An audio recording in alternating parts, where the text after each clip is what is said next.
নাহমাদুহু ওয়া নুসাল্লি আলা রাসূলিহিল কারীম, আম্মা বা'দ। দেশ বিদেশের যে যেখান থেকে শুনছেন সমস্ত শ্রোতাবৃন্দের প্রতি আন্তরিক সালাম। আসসালামু আলাইকুম ওয়া রাহমাতুল্লাহি ওয়া বারাকাতুহু। সম্মানিত শ্রোতাবৃন্দ, আমরা এ পূর্বে ফিকহের প্রথম আলোচনা শুরু করছি তাহারাত সম্পর্কে।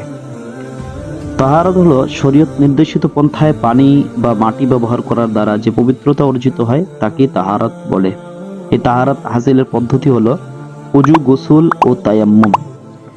যেহেতু উজু করার জন্য পানির প্রয়োজন, যদি পানি না থাকে তারপরে তায়াম্মুমের ব্যবস্থা।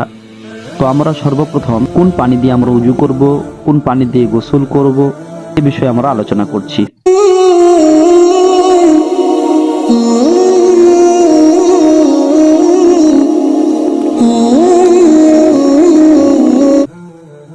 আমরা সর্বমোট পানির মৌলিক 5টি প্রকার নিয়ে আলোচনা করছি।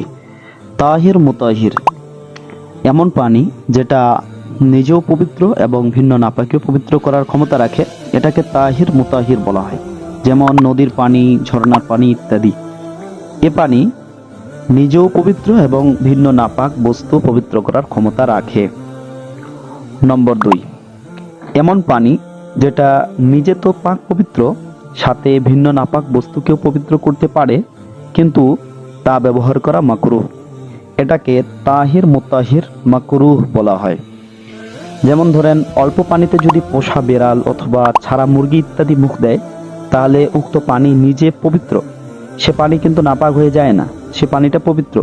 সাথে ভিন্ন নাপাক বস্তু পবিত্র করার তার দ্বারা সম্ভব, কিন্তু ব্যবহার করাটা মাকরুহ।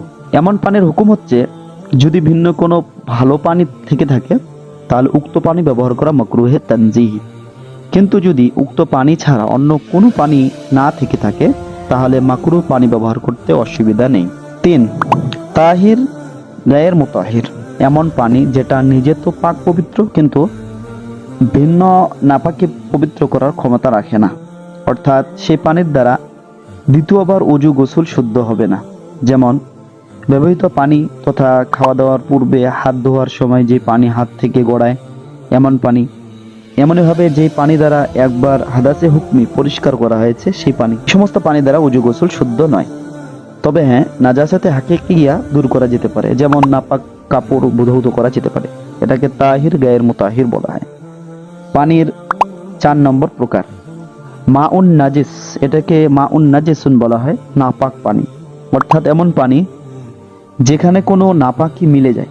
এক্ষেত্রে জেনে রাখা দরকার, যদি পানির পরিমাণ কম হয়, সেখানে নাপাকি পড়ে যায়, তাহলে উক্ত কম পানি সাথে সাথেই নাপাক হয়ে যাবে। যেমন ধরেন কোনো কুয়া আছে, সেই কুয়ায় যদি প্রসাব পড়ে যায়, সে অল্প পড়ুক কিন্তু সেই পানি নাপাক হয়ে যাবে। আর যদি বেশি পরিমাণ পানির মধ্যে নাপাকি মিলে যায়, তাহলে নাপাক তখনই হবে যখন সেই পানির স্বাদ, রং এবং গন্ধে নাপাকি প্রকাশ পাবে। যেমন ধরেন কোনো বড় পুকুর আছে, সে পুকুরে যদি কোনো নাজাসাত পড়ে যায়, নাপাকি পড়ে যায়, তাহলে তৎক্ষণাৎ সেটাকে নাপাক ধরা হবে না, যতক্ষণ না তার স্বাদ, রং এবং গন্ধ নাপাকিতে প্রকাশ পাচ্ছে। 5 নম্বর মাউন মাশকুকুন, অর্থাৎ সন্দেহজনক পানি। এটা ওই পানি যেখানে কোনো গাধা অথবা খচ্চর মুখ দিয়ে দেয়। উক্ত পানির হুকুম এই যে, ভিন্ন পবিত্র পানি থাকলে ওই পানি দিয়ে উজু যেন না করা হয়। তবে হ্যাঁ, যদি ভিন্ন পানি না থেকে থাকে তাহলে ওই পানি দিয়ে যেন উজু করে নেয়, কিন্তু পরে তায়াম্মুমও করে নিতে হবে। এটাকে মাউন মাশকুকুন বলে। মৌলিকভাবে পানির এই 5টি প্রকার। পানি মূলত 5 ধরনের হয়ে থাকে, যেটা আলোচনা করা হলো। আল্লাহ তাআলা আমাদের সকলকে দ্বীনের সঠিক বুঝ দান করুন। হাযা হুয়াল মারাম, আল্লাহু আ'লামু বিহাকিকাতিল কালাম। আসসালামু আলাইকুম ওয়া রাহমাতুল্লাহ।